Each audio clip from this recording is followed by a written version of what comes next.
بسم اللہ الرحمن الرحیم۔ السلام علیکم پیارے دوستوں، حاضر ہوں آج آپ کی خدمت میں ایک نئی ویڈیو کے ساتھ۔ اس سے پہلے کہ ہم اپنی آج کی ویڈیو شروع کریں، اگر آپ ہمارے چینل پر نئے ہیں ہمارے چینل کو سبسکرائب کر دیجئے اور ہماری ویڈیو کو لائک اور شیئر کر دیجئے۔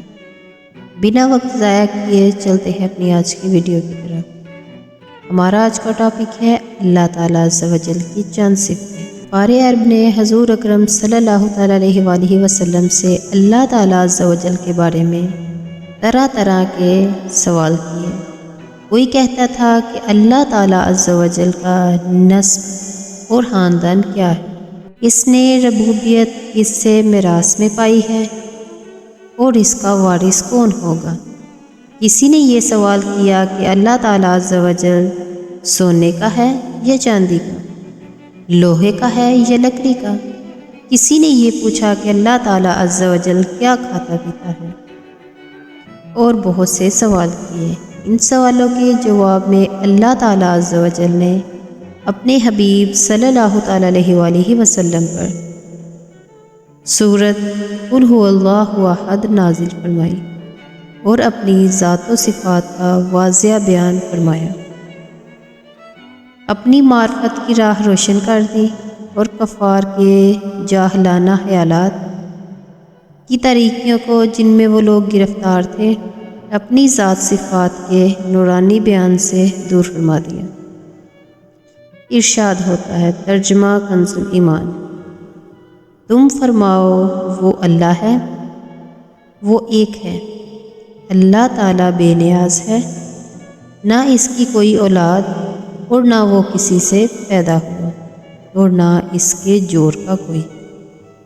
اللہ تعالیٰ عز و جل نے سورہ قل ھو اللہ احد کی چند آیتوں میں علم حیات کے وہ نفیس اور اعلیٰ مطالب بیان فرمائے ہیں جن کی تفصیلات اگر بیان کی جائیں تو کتب خانوں کے کتب خانے پر ہو جائیں، جن کا خلاصہ یہ ہے کہ اللہ تعالیٰ عز و جل اپنی ربوبیت اور اہلیت میں صفت و عظمت کے وہ کمال کے ساتھ کہ اللہ تعالیٰ عز و جل مثل نظیر و شبیہ سے پاک ہے، اس کا کوئی شریک نہیں۔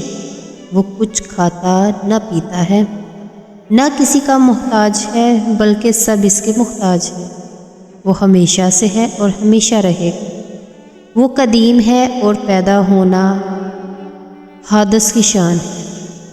اس کے لیے وہ نہ کسی کا بیٹا ہے، نہ کسی کا باپ ہے، نہ اس کا کوئی مجانس اور نہ اس کا عدیل و مثیل ہے۔